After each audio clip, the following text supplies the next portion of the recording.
You remember the most famous one, of course, was he shot another Texas cattleman through the wall of his hotel room at 4 in the morning in Abilene, Kansas. And the story that got told about 10 years later is that he did it because the man was snoring. I always think about opening their throat with a razor blade. Always? When I'm sleeping next to a snorer. Like dirt. Oh, you just dream of like... I just dream of just like very delicate. Just so delicate he doesn't even wake up. At first I thought you said when he opened his throat, you meant like one of those mouthpieces. No, his carotid artery. Yeah. That's why I always make sure I'm sleeping in a different tent than I was about to say, can we rethink that camping trip? I would go up the dirt and I'd be like, sleep, it's okay. It's okay. And just like take a blade and just open up that artery in there. He's so nice, I think he'd understand. Yeah. It's just I can't handle it anymore. Sorry. Jeez, I just can't handle it anymore.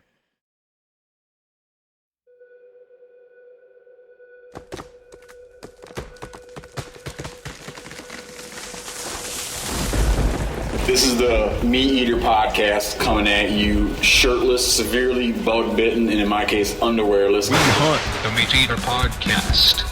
You can't predict anything. The MeatEater podcast is brought to you by First Light. Whether you're checking trail cams, hanging deer stands, or scouting for elk, First Light has performance apparel to support every hunter in every environment. Check it out at firstlight.com. FIRSTLITE.com. Bryan Burrough, dude, this book makes me so happy. I love reading it. I'm not done with it. I'm halfway through it. I love reading it. Well, I'm happy for you. It is how you could have so much fun reading about so many people getting shot. Well, that was the primary challenge of the book. Sure. Is how to convey one's enthusiasm for a pastime and get people to keep reading a book that is, averages 3 or 4 dead people every page or so. Yeah, it's incredible. A lot of the reading I do, I have to read stuff just because I'm reading it for work, research stuff. Right. This is me. Like when I want to have fun, I work on reading your book. It's not work. I just enjoy. I love the book. Well, thank you. I, as you can probably tell, loved doing it. Yeah. I've kind of reached the age, I'm 63, where I stopped doing stuff I don't want to do. Okay. And I just want to pursue projects that I really want to go disappear into a room and learn about for 5, 6, 7 years. This one took 7. And dude, I've been reading about Gunfighter since 6th grade, since I was 11. This is a book I've wanted to do for like 50 years. Yeah, you're from Texas. I am. Yeah. And as you point out, we'll get into it. Texas is like just kind of is a force that pushes gunfighters out into the American West. It's probably the most important of the number sources. Yeah, I think that's fair to say. Yeah. You got a bunch of books. I'm going to tell people about your books because they might recognize some of them. Barbarians at the Gate. You have 8 books. 4 New York Times bestsellers. Public Enemies, America's Greatest Crime Wave and the Birth of the FBI, 1933 to 34. The Big Rich, The Rise and Fall of the Greatest Texas Oil Families. Forget the Alamo, The Rise and Fall of an American Myth. We need to talk about that for a second. I haven't read that one. And we're here now to discuss the Gunfighters, how Texas made the Wild West. Can we touch on the Alamo real quick? Made the West wild. Yeah. What am I saying? How Texas made the West wild. I don't have my glasses on. 2 W's, I get it. Well, not only that, it's Corinne put it in italics, which when you as you age and you start losing your ability to see letters up close, italics becomes your worst enemy. Italics is hell. Yeah, it becomes your worst enemy. So you just leave your glasses on at all times. Yeah. I could leave mine on, but then this would be clear and you'd get blurry. Can't help you there. It's like a real... You gotta drop them down. Was that what you're doing right now? Oh, yeah. And look there. I thought you just did that to look pretentious. Nope. That's what happens when you get old. No, because no matter what, if you got a hoodie and a hat on, I don't care what you do with your glasses, you're not going to look pretentious. No. There's maybe if I put doctor in my title, there's a certain feeling when someone looks at you over the top of their glasses. It makes me think that I did something That's how you wrong. got to do it. Like you're getting scolded. It's authoritative, yeah. It's a power move, I feel like. What's your take? Do you think, see, you're from Texas, so I don't know if you're not going to give a straight answer. Because Texans get prickly about this subject. Do you think Crockett they caught him alive, or do you think that Crockett got killed in action? The versions that we have from people on the ground, which are Mexican soldiers, because let's face it, all the Americans died. There are multiple versions that say that he was captured and executed. Yeah, so you believe that? I don't have any reason not to. Mm-hmm. I mean, it's the only nonfiction-based source for Crockett information. Most of kind of the famous stuff about him swinging old Betsy is kind of neo-fiction. Yeah. So no source. That's a good point you're saying. The only sources that could have described what happened at the end of the battle would be Mexican soldiers. Right. And there's no source that ever came forward to say, oh, no, Crockett went down swinging his rifle. The problem is, for years, that just made sense, right? We didn't really have much information until decades after the battle about that some people might be captured. For the longest time, it was just assumed that everybody died because ultimately they died. The idea that some of them were executed after being captured is an idea that really didn't start popping up till maybe 50 years after the battle. Got it. What's your primary argument in the book? Like I said, I haven't read it. I'd like to, but why forget the Alamo? Well, we at Texans are enormously proud of our creation, and should be. But we wrote the book with a sense that we love history. We love the accurate stories of history. We don't believe that the accurate stories of history make Texas any less special. I think the argument that got people most irked was when you go back and you read Stephen F. Austin, the father of Texans, memoirs, when you go back and read a lot of people, you realize that the primary driver that split Texas from Mexico was the Texans' insistence that they could only live there if they were able to use slaves to bring in their cotton, because that's why they came. That's the only way they knew to raise cotton. And so for that first 10 years, from 1820 to 1830, that was primarily what they were arguing about, and there's ample evidence of that. Got it. And you dig into that in the story. Oh, yeah. Yeah. I got a bone to pick with you about this one here. Okay. Like, yeah. I don't really get a thing you did. So, everyone that reviewed your book, I read a bunch of reviews of your book, which are all good. I haven't found any bad ones yet. And they're all like, all the reviewers get a kick out of you saying that Hickok was a Titanic fraud. Okay. Yes. The Hickok was a fraud. Hickok wasn't a badass. He wasn't the ultimate gunfighter like people think he might have been. I argue that he came into public view as a Titanic fraud. No, you say he was a Titanic fraud. Well, in terms and then you go on to totally contradict yourself. At that point, he was a Titanic. Because you're blaming Hickok. So Hickok, just to refresh, you could tell the story. I'm just going to give a quick outline, just so you understand my gripe. Some journalist early on in Hickok's life, some journalist or some, what passed for a journalist in those days, interviews Hickok or whatever, and comes out saying, oh, Hickok killed 100 men with his pistol. And all Hickok doesn't contradict him. Hickok's like, if he wants to say that, that's fine. And then goes on to shoot all kinds of people. And you're saying he's a Titanic fraud, but it's not his fault. He couldn't control what the guy said. And I don't argue that it was his fault. No, the same reason with Johnny Ringo. Johnny Ringo is a Titanic fraud, and he never once made a claim. They were all made years after his death. But with Hickok, he was the only reason you know his name is that article by that magazine. So? Oh yeah, you'd never know of him otherwise. But you start the book with him shooting a guy.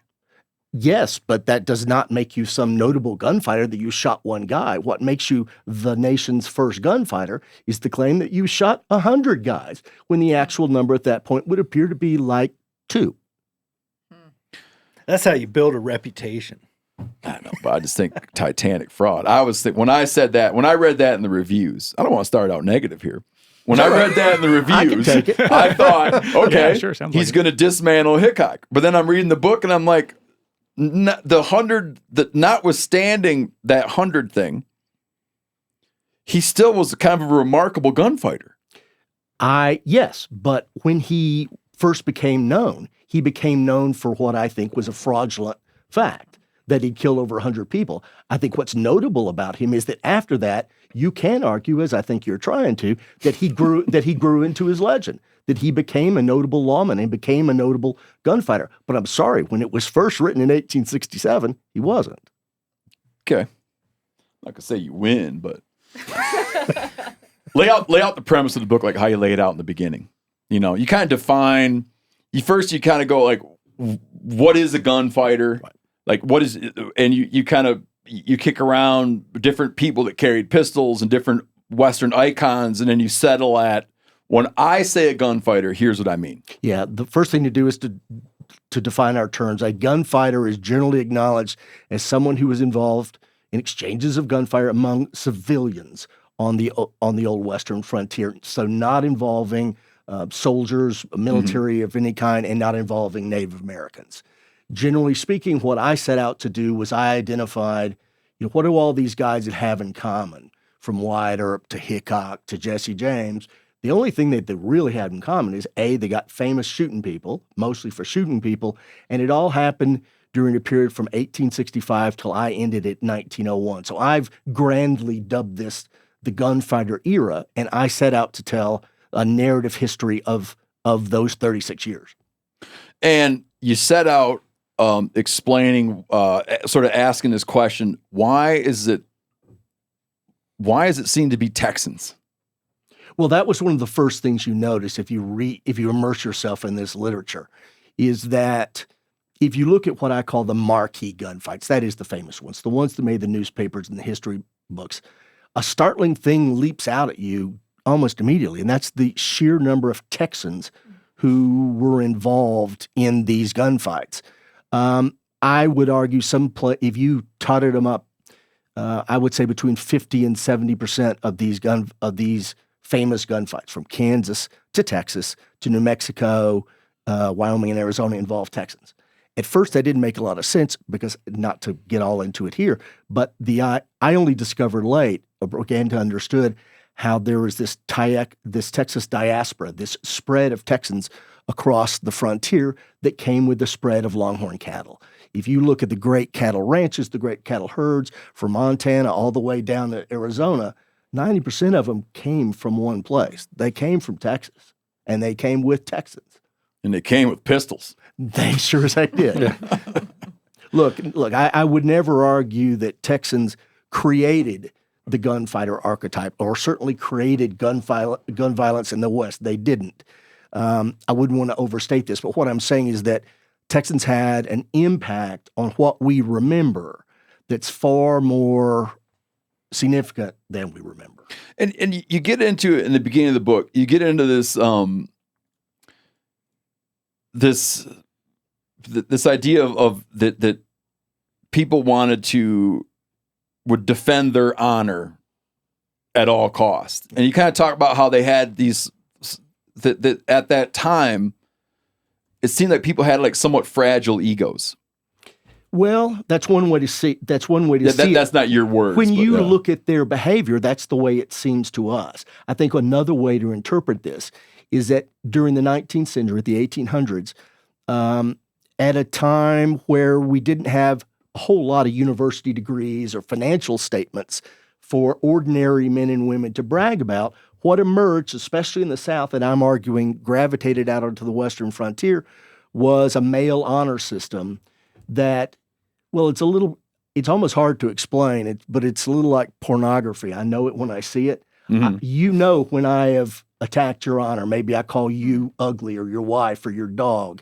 The thing about the Southern honor system, or really you could argue the American honor system in those days, is if you felt your honor had been impugned, if you've been insulted, you had an opportunity, and in many cases an obligation, to respond with violence, even deadly violence. That famously, I argue in the book that the genesis of all this gunfighter behavior was duels. Duels back in the Old South. That's really the only place you can point to American men shooting each other in kind of structured contest with guns before this. That's the thing. When people talk about how caustic American politics has become, I always think to myself, well, not like then.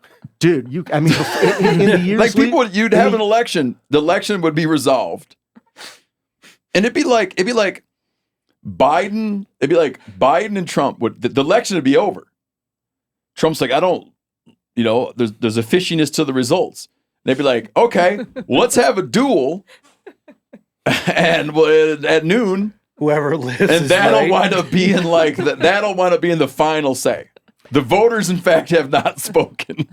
In the years leading up to the war, there were fistfights and worse on the floor of Congress, as well as any number of duels involving politicians. Andrew Jackson, as you know, was involved in one. Abraham Lincoln almost was until he talked his way out of it.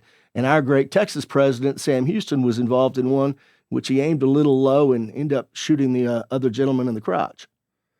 What was that role? You explained this, I never heard of it before. What was that role in a duel, like where you bring like right. Your second? Yeah, Correct. You bring like an advocate. Yeah, can you explain that? Can you explain that in duels? In the formal duel, as laid out in rules written by the governor of South Carolina in 1837, you were, it laid out exactly how this is supposed to happen. Now, how often people went by the formal rules, I can't argue. But one of the things you did see in many, if not most, duels is you would bring a buddy who was officially called your second, and they would, kind of argue for the reasons that they should have a duel and should not have a duel. And often people went ahead with it. But the main place where where the second could come in is if one of you broke the rules. Let's say I fired at you and then fired again before anyone was allowed, the second could take a shot at you. And so there were all sorts of famous duels where, like, Joe. We should bring this back. There were all sorts of duels where, like, Joe and Jim would go out to an island in the Mississippi. They would shoot at each other from 10 paces and then miss. And the famous one of these involved the Texas hero Jim Bowie, who was a second. And both men were so angry, and their seconds were so angry, a melee, broke out, and they started shooting each other. And Bowie had this, 6-foot short sword of a knife, the famous Bowie knife. So I almost don't want to emphasize the formal rules of duels too much because I think there were many more that were informal. But the fact that there were formal rules speaks to how prevalent it was. And widely accepted, yeah. The funny thing you saw in the South from the high watermark of duels, which is, say, the 1790s and the 1830s, which I know overlaps with some of your work, is the sense that everybody said you weren't supposed to do it. The preachers, women's associations, formally you weren't supposed to do it, but everybody was like, wink, wink, this is the greatest thing since sliced bread. I mean, nobody ever no sheriff ever walked out into the middle of a field yelling, stop, you're all under arrest. And they'd have like towns would have like a formal, maybe not formal, but they would have what was understood to be the dueling grounds. Yeah, every southern state, not just some, every single one. St. Louis had an island out, I think they call it Bloody Island, out in the Mississippi. The most famous one was, you could still go there in the Oaks and underneath the Oaks in City Park in New Orleans at the end of Esplanade. And, there were so many duels there during the 1830s that you practically have to make an appointment. There were some Sundays. Right, because there would be 10 or 12 duels on a single afternoon. Now, the big asterisk there is in New Orleans, duels were almost always done with swords rather than guns. And typically those duels ended when one man drew blood. That's the French connection? Exactly. Yeah, he talked about, too, a style of duel where you take like you and me bind our left hands, right? And then you get a knife. Dude, that's a wicked duel right there. Do you know what I'm saying? Like me and Randall, we bind. No, me and Randall clasp our hands, clasp our left hands, and they bind them, tie them. Yep. What if you're a lefty? That's my whole gripe with it. So then you complain. Yeah. Your second has got to make a case for you. Yeah. And then you're like on the count of 3 and you each got a knife and your hands are tied. And on the count of 3, go. Go stab you in the fight. Wherever? Okay. Fight. Yeah, it was a structured knife fight from a distance of about 2.5 feet. The only problem with that is I, at least, was unable to find a single one in the nonfiction annals of history. It remains popular in some movies. If you remember The Long Riders, 1980, Walter Hill movie of the James Gang. There was a beautiful one involving Cole Younger and Sam Starr. Yep. The problem is we just can't find any that actually happened. We run into that a lot with our audio projects. There's just stories that you hear about the mountain men did this or the mountain men did that. And then you spend months reading every mountain man account you can find. And it just seems to be an invention of later authors or I movie prefer to call makers. it folklore. Folklore, yeah. Suggesting that they're probably, and I suspect this practice that we're talking about now did not arise out of nowhere. It Right. came from something. But the thing is, they didn't have Harvard professors with them in Wyoming in 1831, and a lot of those guys didn't live to author memoirs. So I don't doubt that there were incidents where men tied their hands together and went after them with knives. I just think that a lot of documentation about that stuff in the early, especially in the earlier frontier, is pretty sparse. I'm from Michigan. Do you think that I could put, like, if you saw me running around, I keep thinking about switching to those shirts you got on. But I feel like it'd be like, you know what I mean? Might not be cool if I switched to a Wyavara, being from Michigan. What would you think? I think you can pull it off. Really? Oh, yeah. Now, I mean, I think it's a geographic thing. Okay. I think it's harder to pull off north of Texas, north of areas that don't have a large Latino population. Okay. I think it's also age appropriate. I don't see a ton of 25-year-olds or youngsters your age wearing them. But once I got to 60, I was like, I'm 50 years old. Okay, well, you're coming up on the age. My where buddy Brad from Texas, he wears the same shirts. They're the most comfortable thing you can wear. God, I want to switch bad, man. That's close with trying to pull off a cowboy hat. That's what I'm worried about. Yeah. That's what I'm worried about. I want to buy 5 or 6, get rid of all my other shirts, and just run Wyavaras. I got 10 or 12, and in Texas we can wear them 11 months a year, and they're just comfortable good, as I'll get out. You look like a writer in that son of a bitch. No, man. see, I've also been told I look like a waiter. No, not to me, man. You look like a Texan and a writer. Well, thank you. You mentioned James Gang. Yeah. You I kind of laughed out loud in your book where you're like, I don't want to put Jesse James in my Gunfighter book. I'm only putting him here because you think he should be in here. It's true. And then you go on to explain at great length why he does not belong in your book. Jesse James killed people with guns, but we are talking about the Old West, and Jesse James was most certainly not a creature of the Old West. He was a Midwestern bank and train robber. He pulled jobs in Minnesota, in Alabama. Why do people think he's a Western guy? Because the dime novels and the pulp fiction that came after him, for some reason, began gravitating his story, which is extensively in Missouri, out west, because that's where people expected bang bang and gunfighters and bank robbers and all that. Yeah, you even explain in that chapter, people didn't rob banks in the West. Well, not until the 1890s. It was all but unheard of. Because like, there's no money there. There just wasn't enough hard currency. The one place where you could rob something making serious money was trains. And even that was pretty rare. Yeah, but the banks, like, oh, sorry.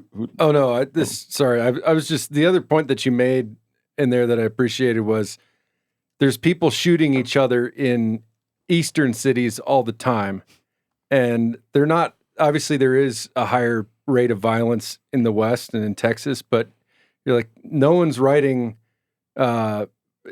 folklore about somebody shooting someone on the streets of Brooklyn or anything like that. But there's this whole cultural... No, but there's a whole genre of music about that called gangster rap. Yeah. Well, I mean, it's a similar thing. Like, there's certain parts of the country that you associate with violence, but there's violence everywhere. It's only what the culture chooses to fixate on, right? Well, that was one of the first things that I had to confront is, let's face it, gunfighters do not seem to be a hugely important aspect of our history. There's no political or sociological impact, nothing that would justify putting them in a history book, a textbook. Yeah. So I had to figure out, why is it we're still talking about them 150 years? And obviously where I came down is that they are important culturally for America. We have decided that there is something in these exploits that connects with us. There's a reason that gunfighters became an aspect of 20th century especially entertainments of movies and literature. And I don't spend a lot of time trying to get all academic about why they were important, but I do think I had to at least address why, the only gunfighters that anybody remembers rose in America on the frontier in that 35-year period. I want to ask you a question that's like a 20th century, 21st century gun control spin on that era.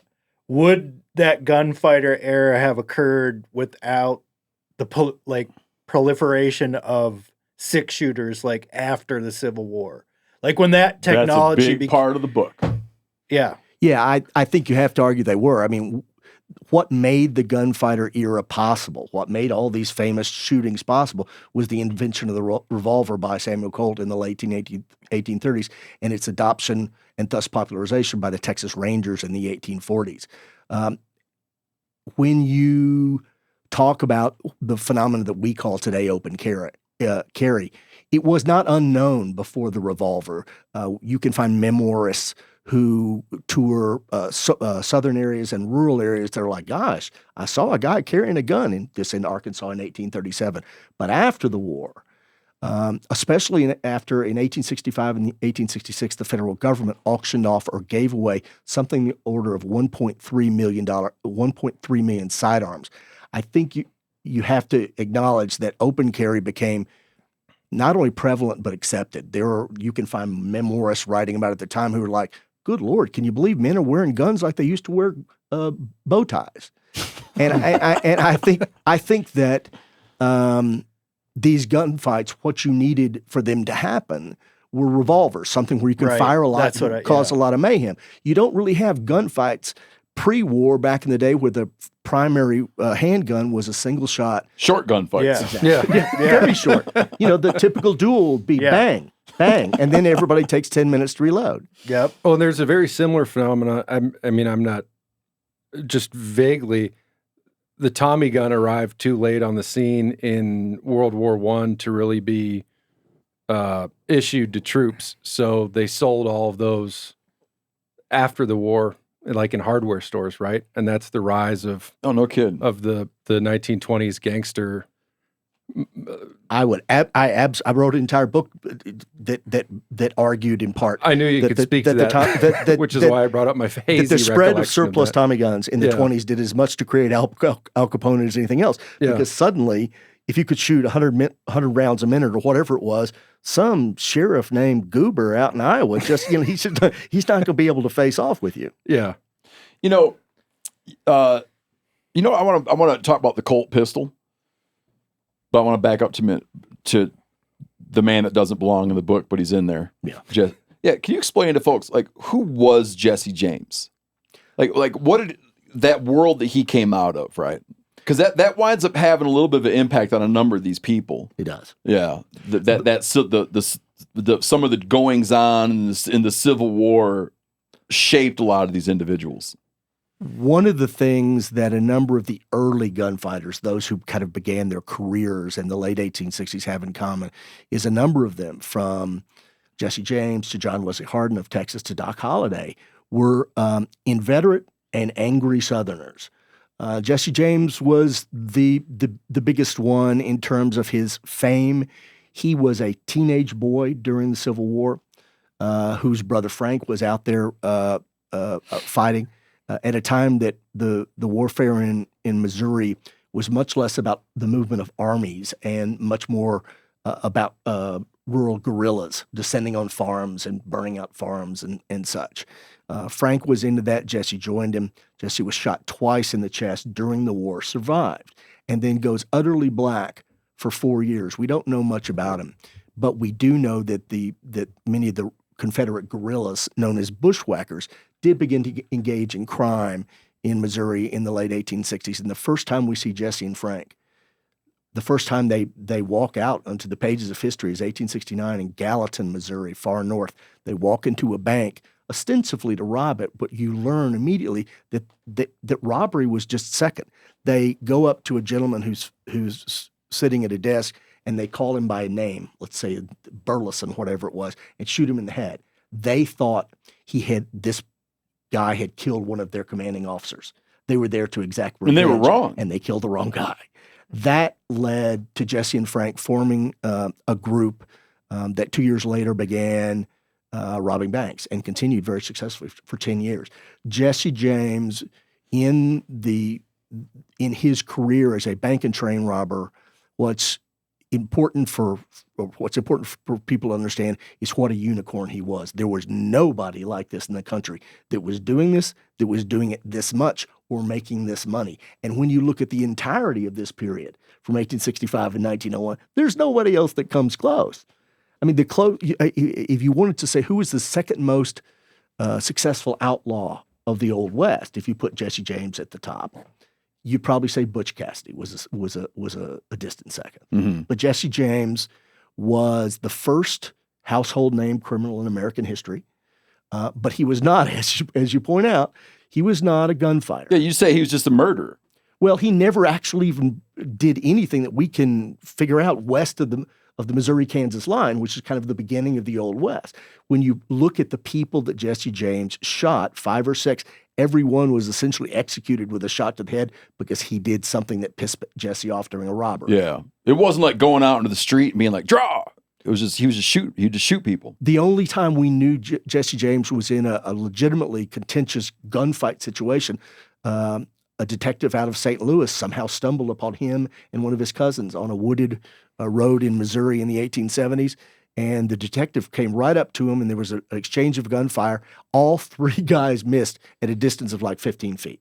Like you can look at some of these gunfighters, Hickok, Ben Thompson, the Texan, Butch Cassidy, who did an awful lot of practicing. Billy the Kid practiced daily, as did Hickok. There's not a single story that I could find in any of the 10 Jesse James biographies that I read that showed Jesse James ever practiced with a gun, and I think it shows. He's the kind of guy that would go out and buy 1 box of ammo and it would last him 10 hunting seasons. Yeah, like when I was a kid. If you bought a box of ammo, it was good for like 20 shells. You're like, well, that would be good for 15, 16 deer. And every few years, I'll make sure my gun's still accurate. You know? Well, the thing to remember about Jesse James is if he's in a gunfight, he's failed, you know? Yeah. He wants to be able to walk into a bank, point a gun, maybe shoot a single shot into the ceiling, and get out with the money before anybody notices it. So there's a reason that he probably didn't hone his gun skills. Who wrote The Assassination of Jesse James by the Coward Robert Ford? It was, he's a real good writer. Robert Hansen? Was it Hansen? Someone typed that in. Didn't read the book. The Assassination of Jesse James by the Coward Robert Ford. Yeah, it was made into a movie. It was Ron Hansen. Ron Hansen. That's a hell of a book.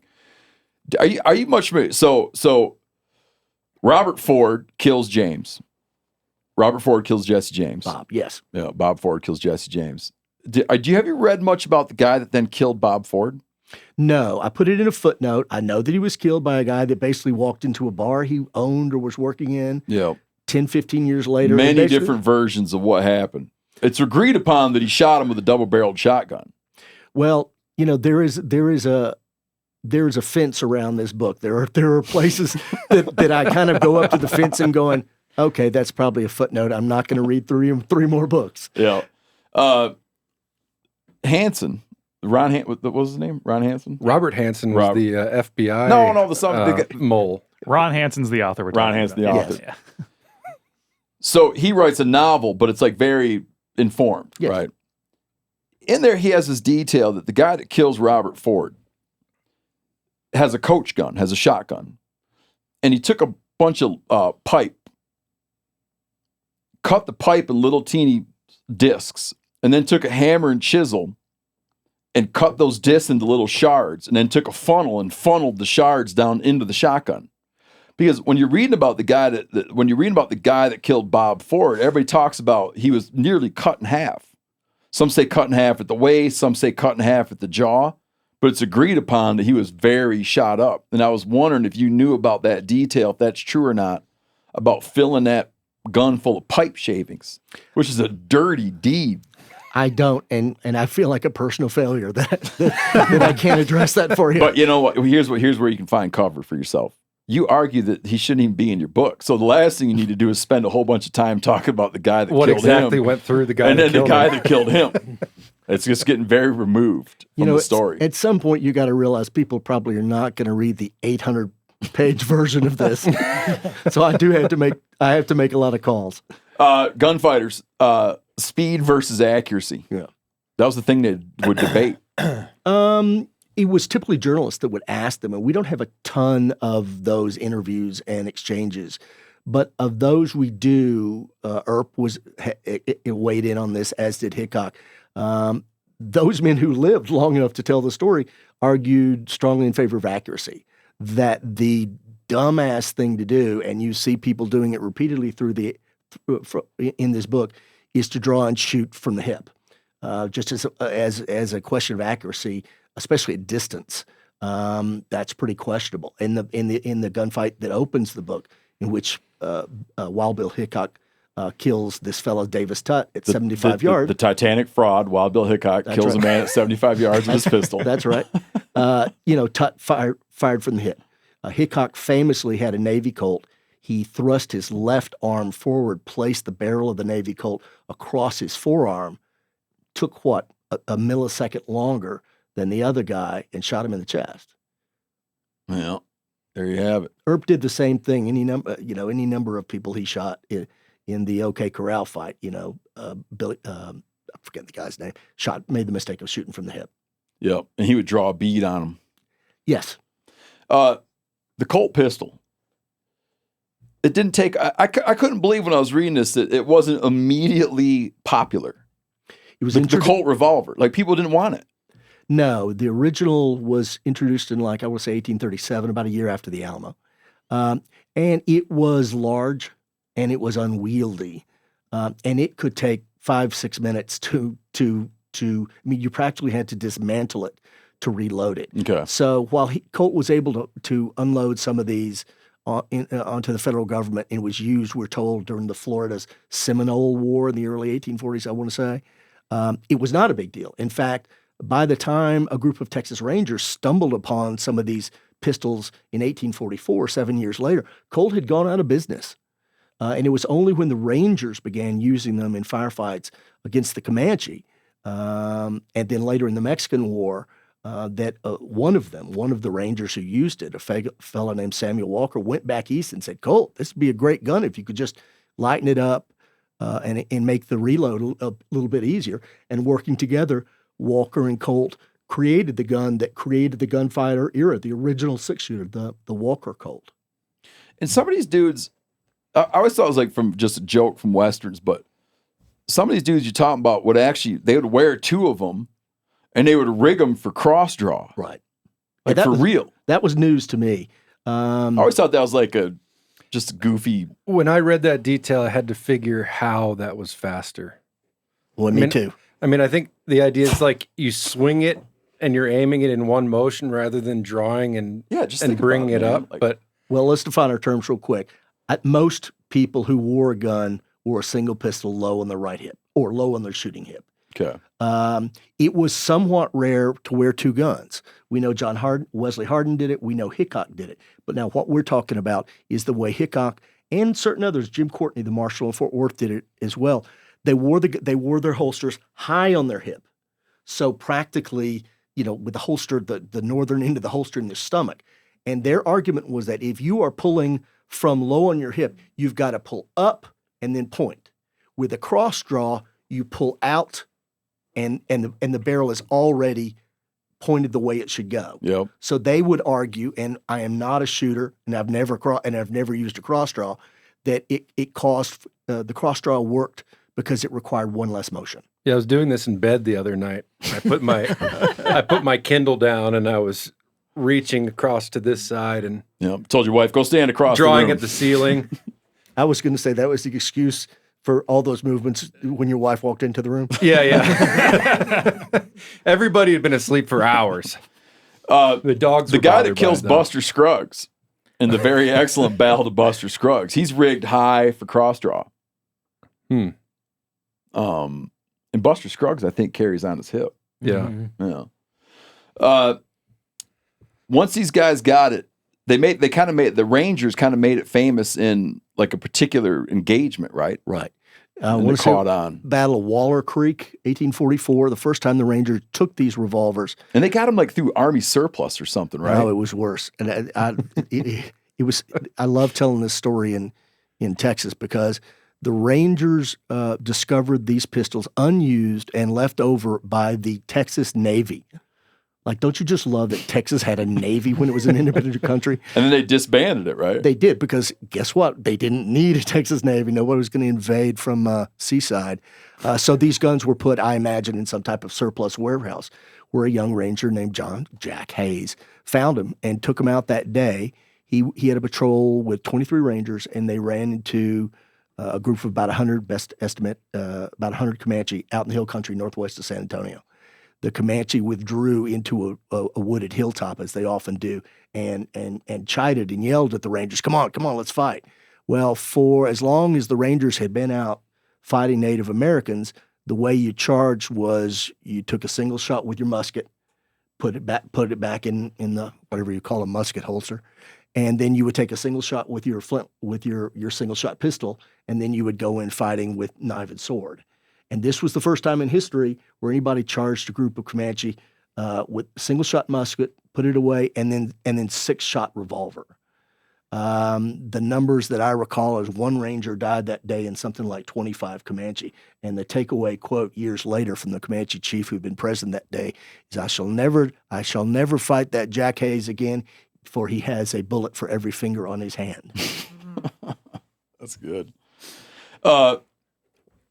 Hardin is a guy you spend a lot of time talking about, right? Is it John Wesley Hardin? John Wesley Hardin. I call him Wes Hardin. Yeah. You spend a lot of time talking about him. Like, here is a kind of like a maniacal, indisputable, unstable gun fighter. Well, Wesley Hardin, who is probably one of the big five, I would call him, and he's certainly more well-known in Texas than he is elsewhere. He's the bridge from the violence that kind of took over Texas in the decade after the war. He's the bridge into the more, the later era of gunfighters that we know. It was, Hardin, faced off with Hickok in Abilene. One of the things that's startling about John Wesley Hardin, if you know nothing about him, is, of course, he is credited with killing between 26 and 42 people by the time he was 21. Wow. And most of it when he was 18. He got into trouble at the age of 15 when he killed a black man who he had wrestled with, and they argued afterwards, and then was obliged to become a fugitive when federal troops looked for him. And so for the next, how many years? 6 years. He kind of wandered Texas and ultimately a little bit into Kansas. And the wild thing about his career is we call him maniacal, but it's hard to point to a heck of a lot of those shootings that were planned. They were almost always because he got into some type of argument. You remember the most famous one, of course, was he shot another Texas cattleman through the wall of his hotel room at 4 in the morning in Abilene, Kansas. And the story that got told about 10 years later is that he did it because the man was snoring. And for about 100 years, it's been cool to say, oh, that's a bunch of BS. Come on, that's just Texans making up this stuff. But I'm sorry, why else do you shoot someone through a hotel room wall at 4 in the morning? Mm-hmm. You think he got into an argument with him? I suspect snoring makes a lot of sense to me. I've never done that, I empathize, but I wanted to. Yeah, I know my ex-wife did. I always think about opening their throat with a razor blade. Always? When I'm sleeping next to a snorer, like dirt. Oh, you just dream of like... I just dream of just like very delicate. Just so delicate he doesn't even wake up. At first I thought you said when you open his throat, you meant like one of those mouthpieces. No, his carotid artery. That's why I always make sure I'm sleeping in a different tent than I was about to say, can we rethink that camping trip? I would go up the dirt and I'd be like, sleep. It's okay. I just like take a blade and just open up that artery in there. He's so nice, I think he'd understand. Yeah. He wouldn't even be mad. It's okay, I'm not mad. It's just I can't handle it anymore. Sorry. Jeez, I just can't handle it anymore. Card games, man. A lot of bloodshed and gunfighting over playing cards. which I didn't understand because on its face, it doesn't make any sense. If we're playing 5-card draw, I throw down my 2 aces and you throw down your 2 kings. What's to argue about, right? I mean, I just never understood the fact that easily half of the marquee gunfights that I'm writing about here had something to do with an argument over cards. And it wasn't until I started reading about the history of gambling that I realized that things changed in the Old West or in the years leading up to the Old West. In 1843, a riverboat gambler published a book and then went out on the lecture circuit to explain to Americans how prevalent cheating was and how professional gamblers did it. Whether it was with hidden cards they hid in their clothes, sometimes entire decks. They would have pulleys and things that they could pull up an ace from their foot. I mean, they wore rings with mirrors beneath them so that they could see every card that they dealt. So what I argue in the book, and I think I'm on pretty solid ground here, is that what was different about the Old West and what explains much of this violence is 2 things. Number 1, cheating was epidemic. More importantly, number 2 now, everybody knew it. So at just about every game of chance on the old frontier, I'm arguing, people were almost as keen to spot whether other players were cheating as they were to win. Yeah. And of course, any type of accusation of cheating, which let's face it, comes up a lot when somebody loses and is irked about it, any accusation and certainly any proof of cheating was about as acute an affront to a man's honor as you could get. So there were a lot of gunfights, some of them in the moment, some of them, I'll meet you outside, some of them, I'll see you a week later and I'm still pissed and so I'm going to shoot you. I mean, gambling became one of the main sources of dispute on the old frontier. Was it also like a major source of income for a lot of these guys? Like, how are they paying the bills? Like gambling? I mean, some were robbing people, obviously, but think of the jobs on the old frontier. I mean, school teacher, cowboy, barkeep. None of these people are getting rich. The only people who are getting rich by and large are absentee mine owners and such, cattlemen.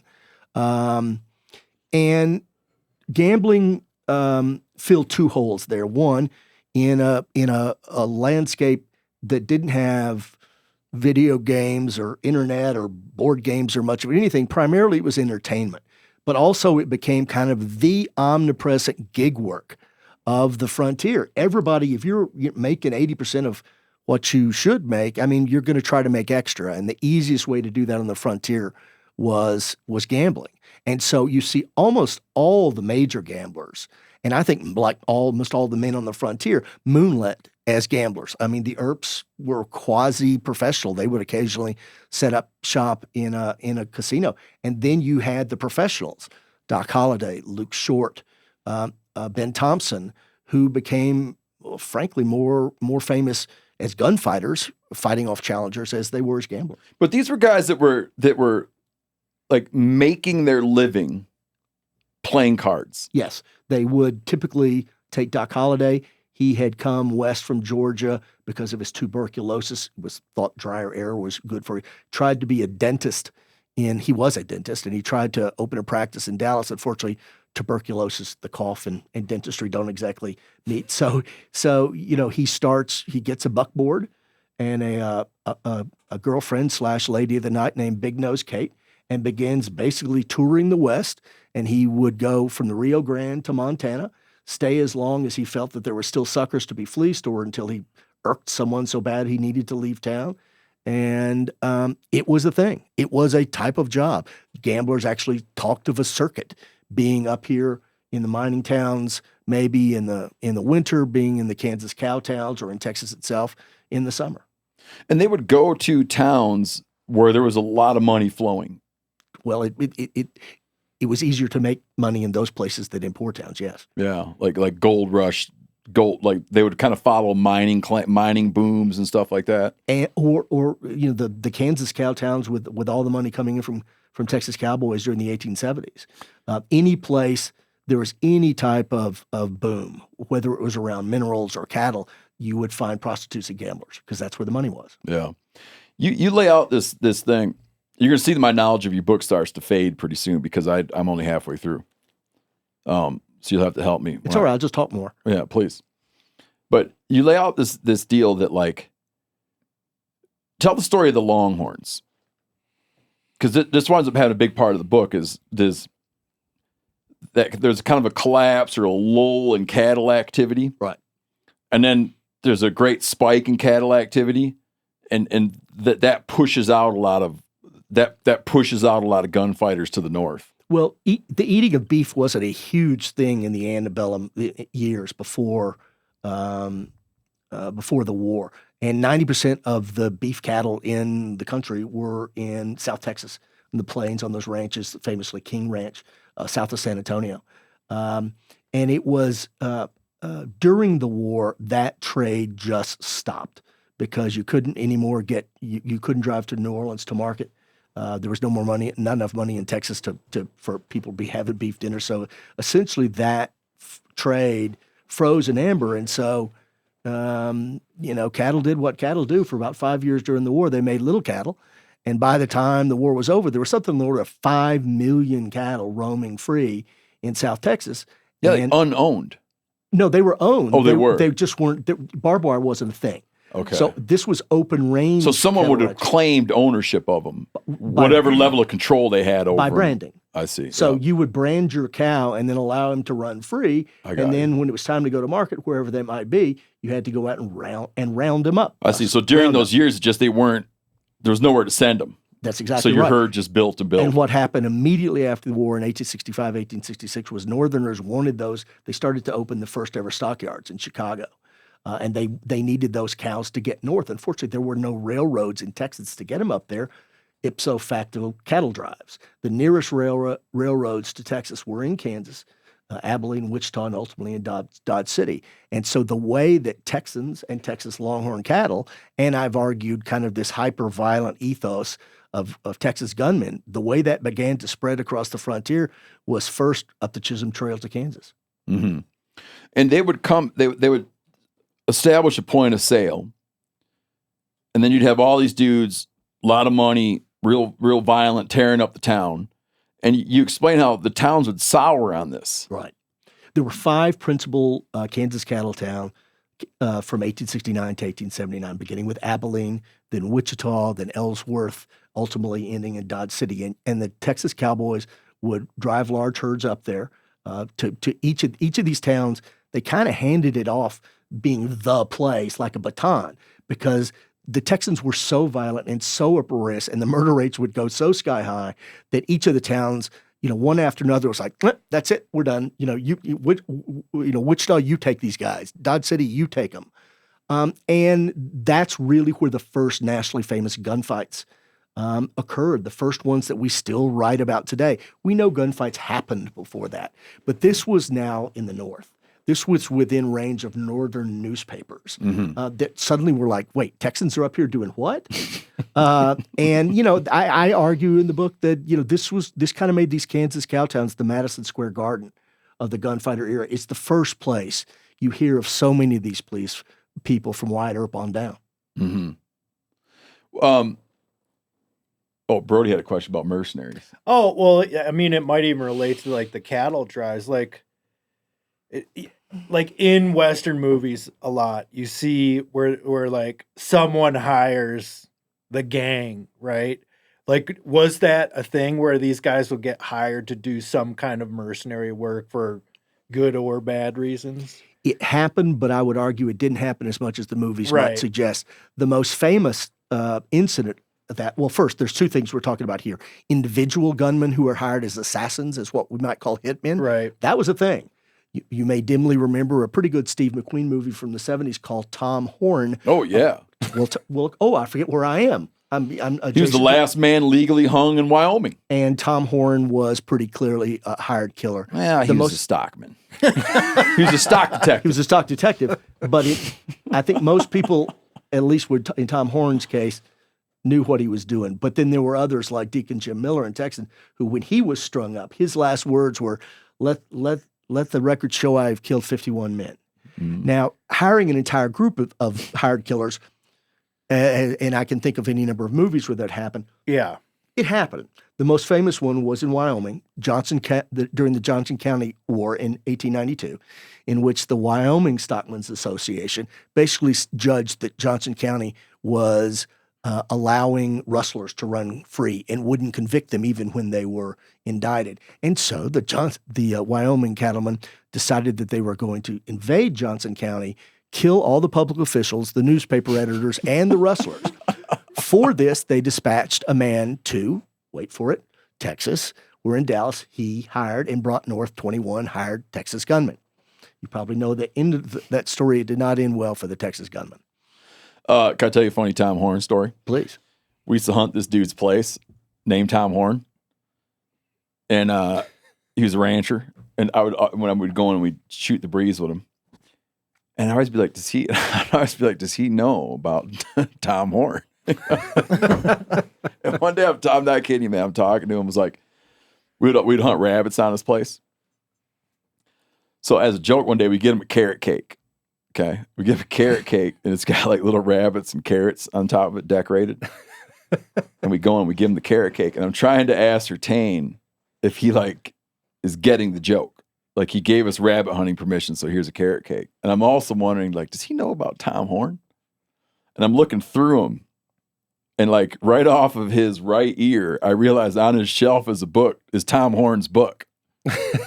I'm like, oh, good. He doesn't get the carrot cake joke, but he does at least know that there's another very famous Tom Horn. When you say it doesn't go well, explain what happened. Doesn't go well for the Texas gunmen. The Texas gunmen, they come into Cheyenne and they start riding up to Johnson County. And at one point, when they're just on the edge of the county, a scout comes in and says, wait, the king of the rustlers and a couple of other 3 bad guys are nearby on this ranch. Let's go over and get them first. Big argument breaks out. The Texans go over and get this guy. They surround this cabin. I think 2 of the bad guys get away, and 2 of them are killed. One of them, the so-called king of the rustlers at this time, and it speaks to the pervasiveness of Texans, even in Wyoming, was a Texan named Nate Champion, who wrote in a journal as they were shooting into the cabin and then starting to burn the cabin down. He ultimately ran out into their pistols a la Butch Cassidy and was killed. But that gave the locals time to raise a super posse, which was about twice the size of the incoming invaders. The incoming invaders withdrew to a ranch, called to the governor for help. He was in on it. The governor called to the White House, who called in the 7th Cavalry, who rescued the poor Texas invaders about 3 days later. Mm-hmm. They went away to nice Wyoming prisons and were quietly allowed to go on their way. You know who, in reading your book, you get into Billy the Kid. And throughout the book, at least the half I'm reading little bits and I'm like, this is kind of like from Young Guns, but the movie Young Guns, they make a real potpourri out of a ton of different shit. Yes. Like, what are they even talking about in that movie? Look, I would argue that as bad as Are you familiar with this movie? The Young Guns? The sequel. I've seen it twice.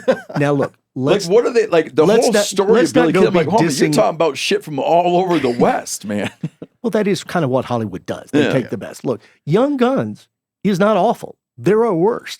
Including Young Guns 2 is much worse. Young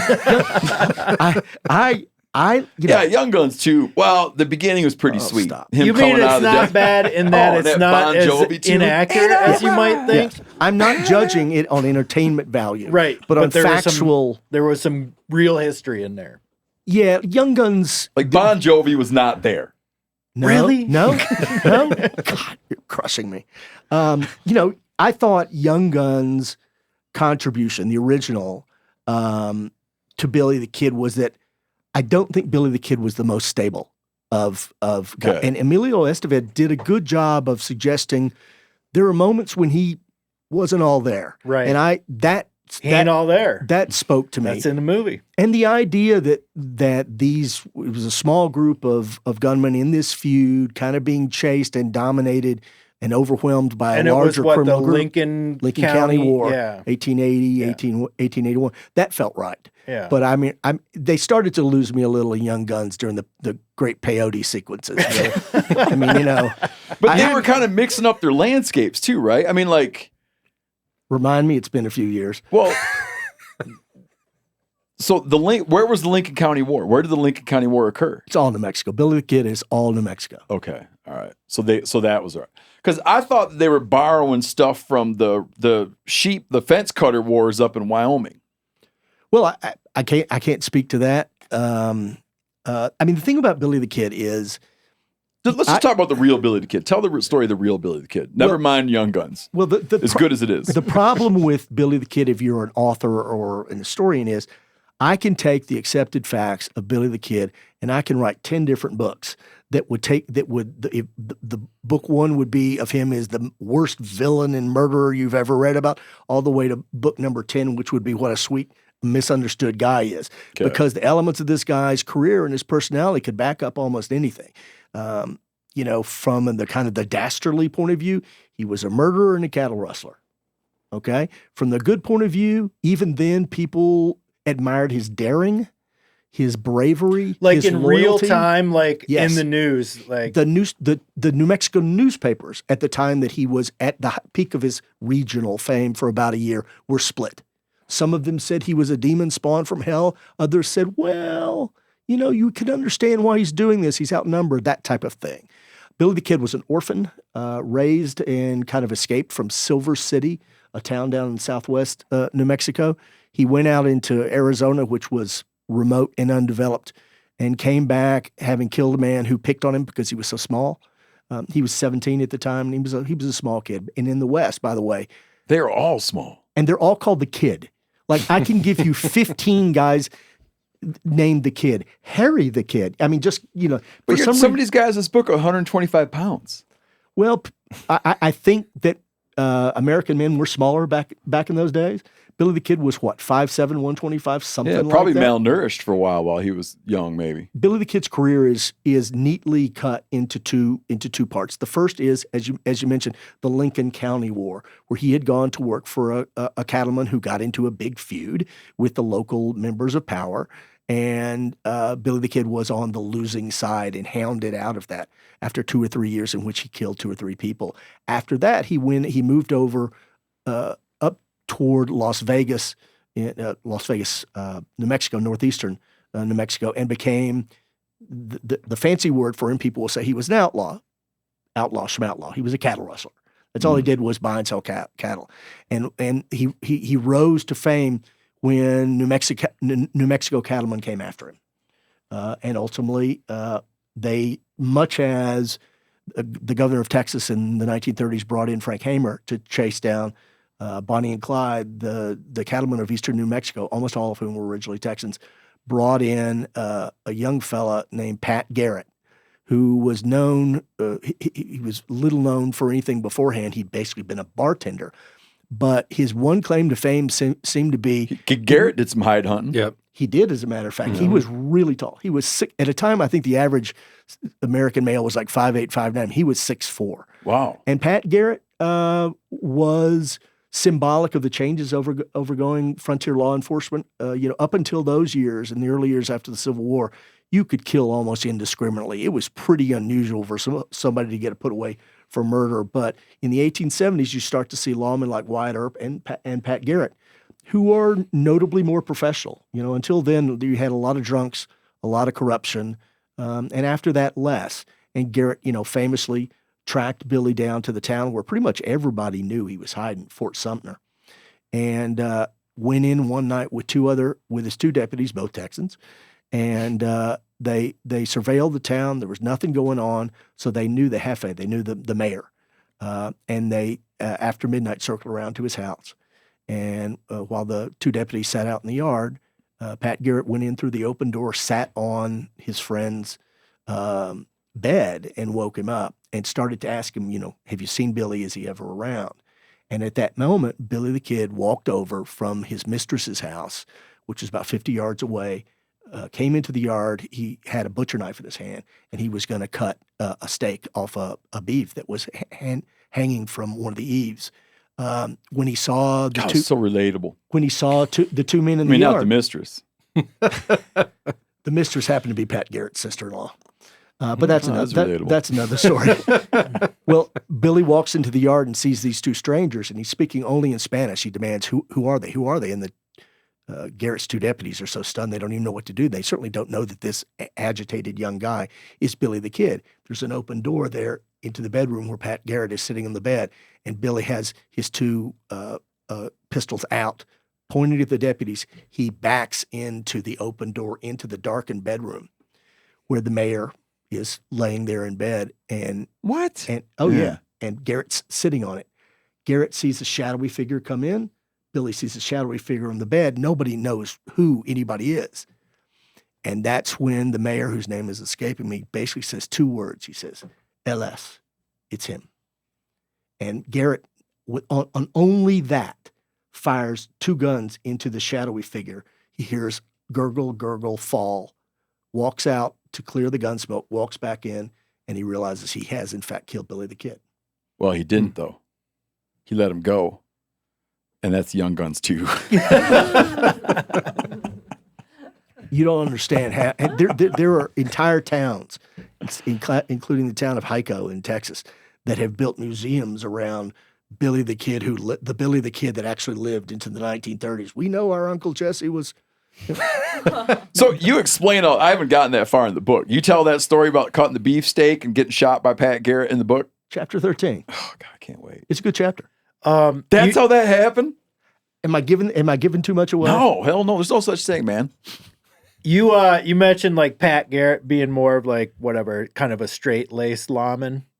Or, like better than some that had gone before him. But what, like, was it also a thing where, like, at any given time, some of these gunfighters would be on one side of the law? Oh, God. Or you hear that a lot. You know, that's portrayed. Oh, yeah, that's the thing that comes out as kind of weird is like the fluidity. You even make jokes like a guy like does all these criminal acts, like, and of course his next job was a sheriff. Yeah, because in many cases communities didn't especially care about your moral character, and they also didn't have a ton of people willing to take the job. There weren't a lot of people out. I mean, a lot of these places were pretty small, but what they were looking for, and you saw this time and time again, they were looking for somebody with bravery and a reputation that might dissuade criminals, and in the end, who knew how to use a gun. Yeah. So you absolutely saw people who had been rustlers or criminals of some type who would go be a marshal for a season or two and then go back. You know, I've often argued that Shakespeare stole a lot of his stuff from the show Three's Company. But there's a time problem there. I feel like Billy the Kid, they kind of stole stuff from your book a little bit because even though that came first, because he even uses that flip move, which you explain in great detail. The border flip. That's Hardin. Hardin does it twice. This is the last mention of Young Guns. In Young Guns. Oh, you're right. He does it in the movie. Billy the Kid does that a little move where he's like going to hand a gun handled. Someone's like, hey, give me your pistol. And he goes to hand it to him and then flips it on him. Yeah, we don't know that he ever did that in real, but John Wesley Hardin did. Yeah, but twice. Yeah, so I'm done now talking about Young Guns. It's dumb. It doesn't make any sense. It's a movie. But in your book, you give name to that move and talk about. It's called like the border agent or the border flip. Or I've heard it seen the border roll. I think more commonly it's called the road agent's spin. Yeah, and it's a thing. It was a real like. It was a thing, but one wonders if it was a thing people bragged about doing more than they actually did. Yeah, can you explain it? Well, you would. There were two instances of it in Wes Hardin's career. One that he told of later, and one that we know actually happened. The one he told is the classic one when Hickok went to disarm him at a bowling alley in Abilene, because as we all know, bowling was the sport of the Old West. I had no idea. True. He was causing a ruckus for over what we don't know. Hickok went in with his guns drawn, knowing full well who he was, and demanded his guns. And Hardin turned around and realized, okay, I'm not going to win this. The guy's already got his guns out. So he said, moving very slowly, pulled both his guns, he wore two, and handed them butt forward toward Hickok. Hickok then put his guns down and reached for Hardin's, at which point Hardin spins them, and thus that the barrel is now pointing forward rather than the butt, and he's got Hickok, right where he wants him. At which point you would think gunfight, right?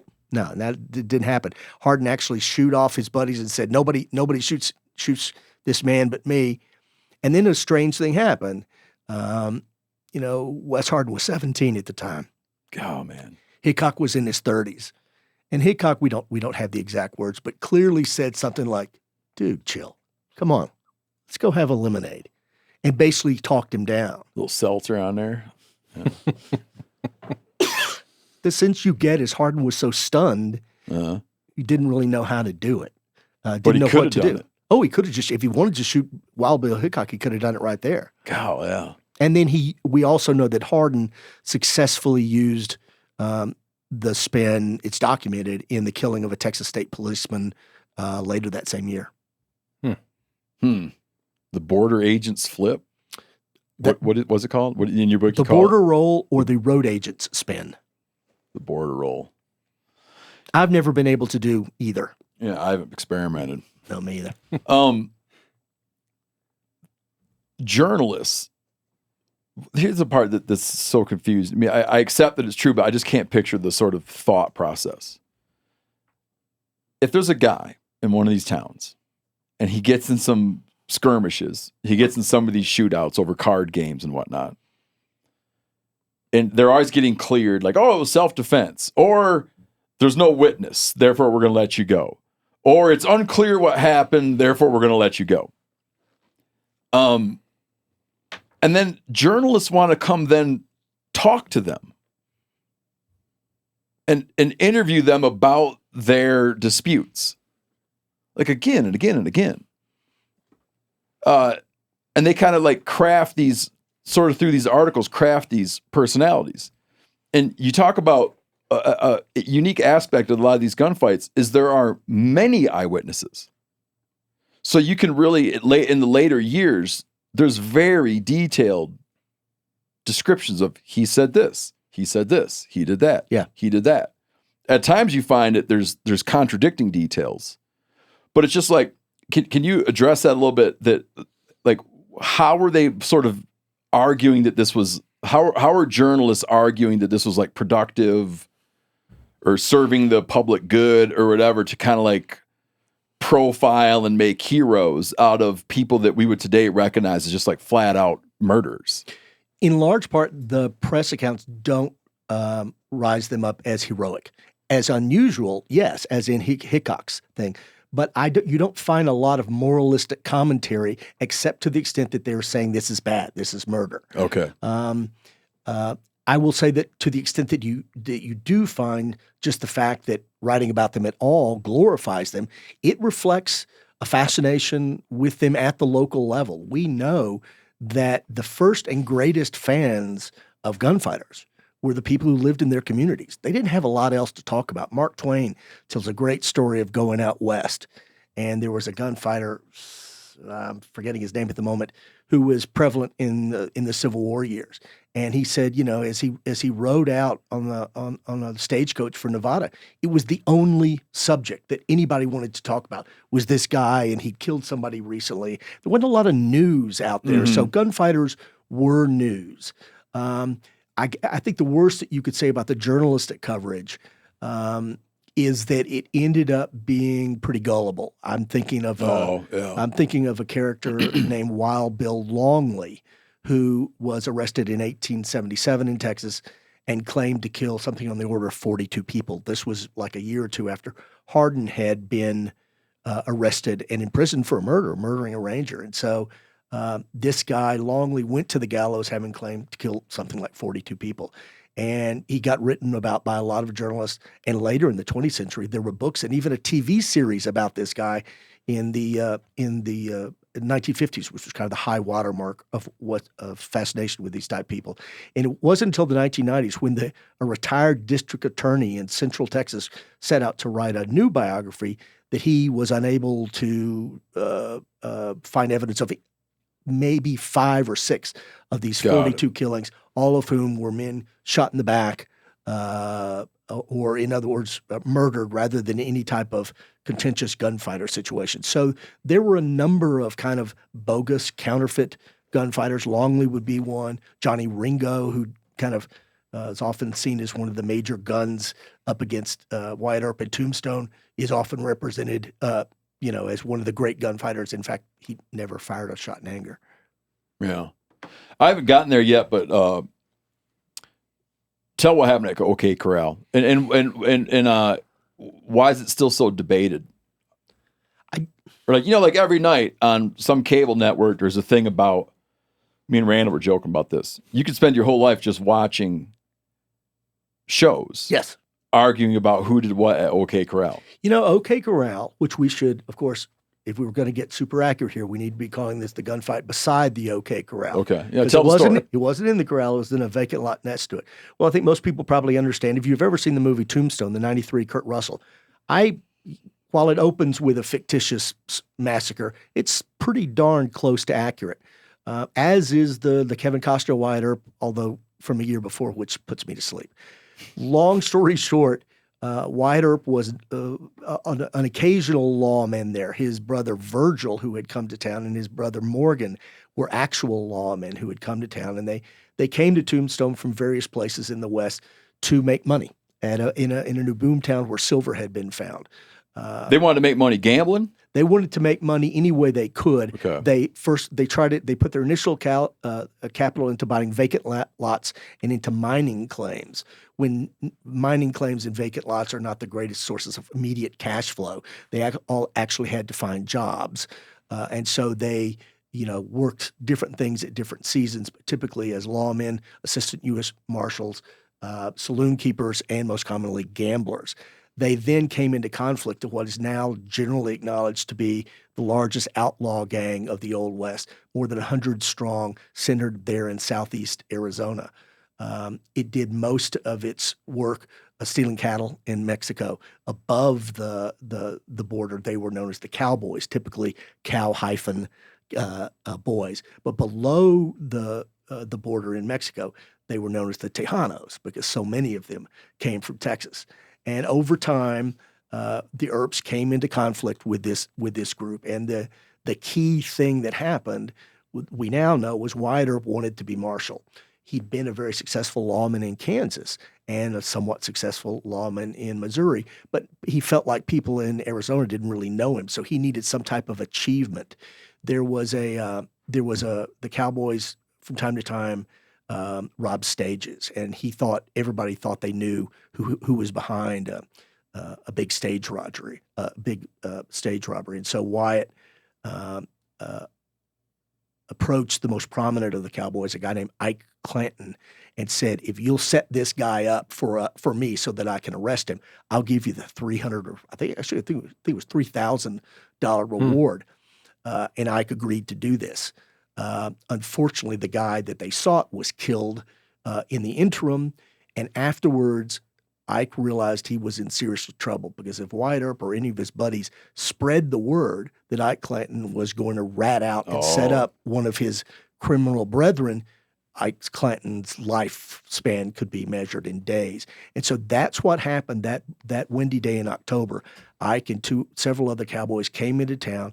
They accused Wyatt Earp and his brother Virgil and Doc Holliday, their friend, of starting to spread this story, which was a true story, that he was a rat. And it went on most of the night, and it didn't get bad. It, meaning Ike's behavior, didn't get bad until after dawn that next morning, by which point all the Earps and everybody else involved had been up all night playing cards. They were all out having naps that morning when Ike Clanton started going saloon to saloon, casino there in Tombstone, saying that the next Earp that any of the Cowboys saw in the street was going to be killed. And he didn't announce why. He just said, they were skunks and bad guys and such. And so what happened was everybody then rushes to each of the Earps' homes and wakes him up by noon. And like, you got to stop this. Something bad is going to happen. And Virgil, who was the marshal at that point, realized he had to go disarm them. There was as in Dodge City, as in Abilene, there was a municipal ordinance against open carry, and Ike and the Cowboys were seen carrying their guns. And so Virgil and Morgan and Wyatt all woke, and there's this wonderful moment where they're standing at the edge of a saloon about to go down to this vacant lot to disarm the cowboys when out of nowhere Doc Holliday walks up and says, "What's going on?" He'd been asleep. He didn't know of any of this. And Wyatt said, "Well, we're getting ready for a fight." They used the word fight to call for gunfight, as if by then there was no other kind. Mm-hmm. If I said I'm going to fight you, it was understood it would be guns. And Doc Holliday, who kind of worshipped Wyatt, that part of the movies is pretty close to accurate, I'd say. He says, "Well, I'm offended that he was a Southerner. I'm going to put on my fake Southern accent. Well, I'm offended. Please. I'm offended. Why would you not be asking me to help out?" And Wyatt said, "Well, it's going to be a tough one." And Doc Holliday actually said, "Well, those are the kind I like the most." And so the four of them actually, like a Western, it's, we have eyewitness account, begin walking shoulder to shoulder to shoulder, four guys straight across down to this vacant lot where Ike Clanton and five of the other cowboys were waiting and had been overheard cursing and threatening the Earps. Long story short, all four of them walk down there. They come up to this vacant lot, and it's small. It's the size of, a big living room. It's like 17 feet across. There's six cowboys tending two horses, and there's three Earps and Doc Holliday. They come up 4 against 6. All that happens, the only thing that happens that triggers it is Virgil Earp sees that they're carrying their guns and calls for them to disarm, to give up their guns. And the cowboys that were present, it was almost like they didn't hear the words. They just saw Earps and guns, and they pulled. And they drew. 3 of the cowboys did not. They backed off, hands up, like, we don't want any of this. So they immediately lose the numbers game. So suddenly you now have 4 Earps and Holliday against 3 bad guys. And 2 of the bad guys are holding horses, which immediately start to buck at the first gunshots. What we know is it lasted about 30 seconds, at the end of which, and I could take you through this second by second, unfortunately, this is what I get paid to do. All three cowboys were dead or dying. Virgil had had been shot in the calf of his right leg. Morgan had been shot badly through a bullet went in his right shoulder and went across his back. Doc had been grazed, and Wyatt Earp was the only one that was not hit. Yeah. Huh. Well, but anyway, you talk about the controversy. The controversy is not about OK Corral. That, by and large, is considered by observers and by newspapers at the time to have been a pretty fierce fight. I mean, after all, the Cowboys shot first, shooting, as we know, from the hip, stupid. The controversy becomes after, in the months that follow, phantom unidentified gunmen badly wound Virgil and kill Morgan. And it's then that something inside Wyatt Earp breaks. Like, he'd always been a pretty much by-the-numbers lawman, certainly by Old West standards. But by then, after Morgan's death, Morgan died in his arms, shot in the back at a pool hall as he was shooting pool, that Wyatt said he was going to go get him. And he did. That's what started what's classically called the Vendetta Ride. It lasted, I want to say 3 or 4 days, in which Wyatt put together a group of 5 or 6 other riders, and they went out and they killed 3 or 4 of the cowboys, including their acknowledged leader, Curly Bill Brocious. At which point they washed their hands of Tombstone, and they rode off never to return. But they left a big controversy and an American legend in their wakes. So how's your book end? Literally, how does it end? Yeah, what happens in the end of the book? Well, the last chapter of action has to be the last marquee outlaws of the Old West. That's Butch and Sundance. So the narrative of the book, before an epilogue, the narrative of the book begins with these guys saying, it's no good being an outlaw anymore. The lawmen are out there, and the Pinkertons are everywhere. And so Butch gets this idea that he's going to go to Argentina and set up a cattle ranch. He does the famous thing that we I've been a bunch of those little sites down there. Yeah. Every place claims to be some Butch Cassidy thing down there. It's a pretty great Patagonia. He was down there for 7 years until they finally got him. And then there's an epilogue that basically goes through whatever happened to everybody, what their graves are like now. I take readers on a little tour of Dodge City and Tombstone and Lincoln, just to get a sense what that world is like these days. Yeah. So the last Gunfighters, as I'm reading along, I'm going to find that a case to be made that Butch Cassidy,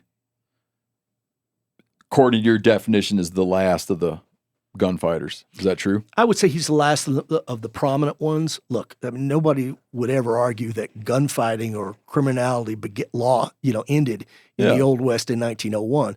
But I do think it's that moment that a lot of those activities started moving from the headlines into history. Yeah. So I thought, you got to end it somewhere, and that felt fair to me. The penultimate chapter, the one before that, would be a much more deadly group of fellas, the Dalton Gang in Oklahoma. Oh, okay. Yeah, I know that name, but I'm excited to read about those guys. It's a pretty good story. Yeah, I'm going to keep reading this book, even though I already talked to you. Well, I will. One of my best friends, who is kind of a pacifist guy, doesn't like guns. He said, "Well, I'm going to try to read this." Mm-hmm. And he, like my wife, got exactly halfway through the book. 10, 11 chapters. And he had to put it down. He said, I have that problem with my wife. Just too much killing. And he went back afterwards to read it. And he said, not only did he like it, but that he thought that initially that the story of Gunfighters would just be one of chaos. Just people getting drunk and shooting each other. And there's plenty of that. But he said he found a real moral component, a real sense of right and wrong by the time he got done. So I'll be deeply curious what you think. Well, now, what was your wife's gripe with it? Well, my wife grew up on ranches in West Texas, and she shot her first deer when she was like 12. And by 15 or 16, she'd had enough. And she's just queasy with killing. Got it. Yeah. But, I don't know, man. It's not like a sociology book, but it's like, it just does a great job of explaining like a period in history. I don't think you have to read it because you want to celebrate people dying. It's just like it's an explanation of stuff that happened, right? And like why it happened. Well, that certainly, and why it stopped happening. Well, that certainly was my point of view. I didn't write this because it would be great to write about 1,100 murders. Yeah. I wrote about it because it was I wanted to understand why it happened in this period of American history. But I can also acknowledge and appreciate that there are people to whom blood and gore and killing is just hard to read about. Yeah, but that whole genre of talent, like doing documentaries, whatever, about like serial killers, right? You could try to dress that up as being that it's something other than just, reveling in like reveling in someone's sadistic behavior. Like there's not like, it's not history. When I watch those things, I hate watching them. But the ones I have seen, it's like, it's not even masquerading as like history or sociology, like little serial killer series. Like they're kind of disgusting, I think. But this explains like this really important part of American history. And we tend to go like, okay, the Civil War happened, and then the Civil War ended, and that was it. Right? But this is about what of those people? What of those habits? What of those technologies? And here's sort of what they did. And then it touches base with, perhaps you've heard of blank, blank, and blank. You've probably heard of Billy the Kid. You've heard of Doc Holliday. And people have, but people don't know, I'm saying like people in general, don't know what they actually did and who they actually were. Well, from a purely commercial point of view, if I could apologize for this, I thought that would be one of the appeals of the book, is that there's a lot of people out there these days that didn't grow up on these stories the way I did 50 years ago. Yeah. But know the names. But you're probably not going to go buy a 450-page book about Billy the Kid and drill that deep in. Yeah. But if you want like an introduction to all these guys, and by the way, suggestions of other books to go read about each of them, this is a really good place to start. Yeah, you're very generous with putting out source material and recommendations for further reading. I just assumed that people were going to want to know more. And so I take great joy in saying, well, this is a great book. Go read this. Go read that. Don't read this. I liked your footnotes because they're very conversational. Well, I could get a sense of your personality from your footnotes. I have a lot of challenges and personal problems in life, but enthusiasm for my material is not one of them. I as I said at the very beginning, I had a heck of a lot of fun doing this, and I hope it. The one thing you worry about, like I really worried about this, is okay, I'm a 63-year-old white guy writing a book in which 1,100 people are killed, and it's the 21st century. And oh, by the way, it's conversational and almost a little humorous in places. What could go wrong? Yeah. And so I've been obviously the reviews, the reception has been very generous, and it's been one among. I thought this was a prime candidate to be canceled. Well, it's. I mean, I think there's a lot of. It's a new era, though, man. There's been a vibe shift. You're not the first person to say, "Great time for this book." There's like a very simplistic understanding of this era where it's like people move out beyond the reach of the law, and then the criminals do what they want, and then there's this class of heroes that rise up, and sort of that's what naturally happens when people are out in the wilderness, right? And I think what I really appreciate is how you set it up with these cultural undercurrents that come out of the Civil War and come out of Southern culture and even come from Europe, that just adds a texture to it. But then at the same time, it's very funny and it's very readable. No, you're a funny writer. Like there's man. a depth, there's a depth of analysis that's very satisfying, but then it's also very funny. Well, and the thing there is, you don't look. I want to give the challenge for me is I want to give the reader kind of the most up to date academic thinking, but you don't want to get all fusty and fuddy-duddy and academic about it. No, you avoid all that. So the idea is, I mean, if you're going to read one of my books, if nothing else, I always say I want it to be an easy read. I want it to be friendly. And if at the end of it you learn something, okay, that's great. But I'm not going to tell you what it should be. Most academic writing isn't boring because they want it to be boring. They're not good enough to make it interesting. I don't know. You're like good enough. It's like they like. It's they not can't they speak decide. the language. Yeah, it's not like they decide to have it be unapproachable. Yeah, I don't know. I think there's a class of academic that just loves being obscure or difficult to get through. That's like a point of pride. Mm.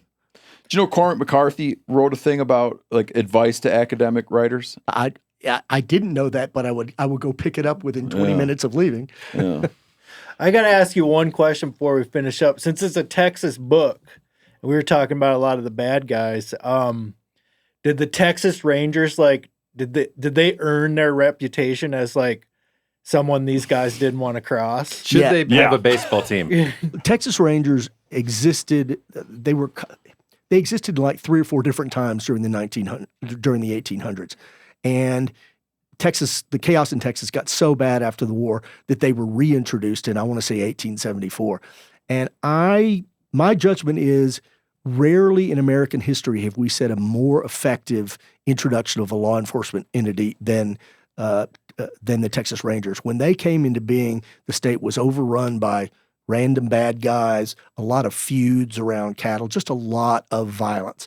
And that stuff just pretty much ends in 4 or 5 years. And I think that, as much as anything, is a moment where all the frontier begins to realize, hey, we don't have to live with this level of chaos, this level of criminality or violence. And, Texas was not a perfect place thereafter, but I think that the worst of the chaos following the war began to ebb with the introduction of the Rangers. They were the real deal. There's a quote in there from you where he says something like the Texas Rangers set out to clean up some town, and then Bryan writes, and boy, did they. Damn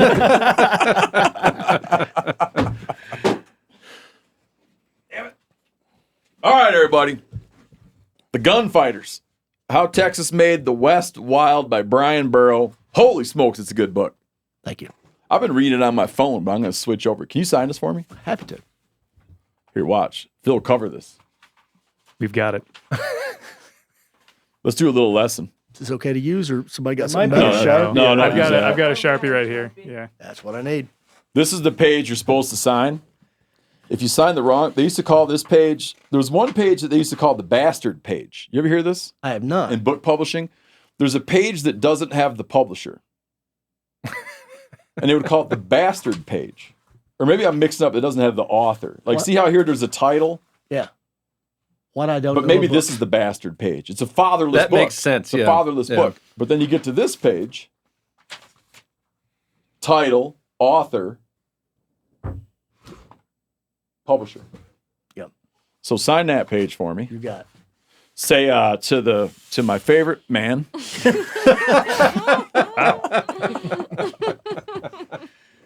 It's the best gunfighter I know. As good as Wild He's Bill going with Hickok. my favorite man. Practice your border roll. We should do some kind of video thing where you practice the moves. No, You yeah. look real cool doing With one of it. those 5-pound pistols, I'll probably break my finger. Thanks, man. Thanks for coming on. My pleasure. I hope people check out the book. I think they'll get a real kick out of it. Thanks again.